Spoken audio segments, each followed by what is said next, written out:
Salam, hörmətli izləyicilər. Bu dəfəki xəstəmiz Ağayeva Nəcabətdir, Cəllabad rayonundandır. Nəcabət xanım artıq neçə ildir xəstədir? 10 ilə yaxındır xəstədir.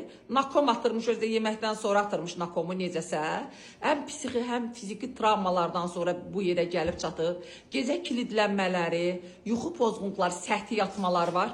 Belə ki, gözü yatır, beyni yatmır və tutmaların sayı həddən artıq çox olur. Belə ki, Nəcabət xanımda nə olur? Deməli, nakomu öz başına bəzən tablet yarım, hətta 2 saatdan bir də qəbul eləyir. Hazırda bir xəstəni müalicəyə alırıq. Allahın köməkliyi ilə və yeni paylaşımı sizlə bölüşəcəyik. Hansı ki, Nəcabət xanımda uzun müddətli gözəl remisiya alacaq. Zəhmət olmasa əyləşə bilirsinizsə, əyləşin Nəcabət xanım. Biz onu da sizə göstərək, tamaşaçılarımıza göstərək. Zəhmət olmasa əyləşin. Əyləşin, əyləşin.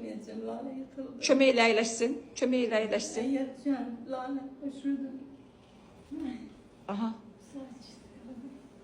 Oldu, çox gözəl.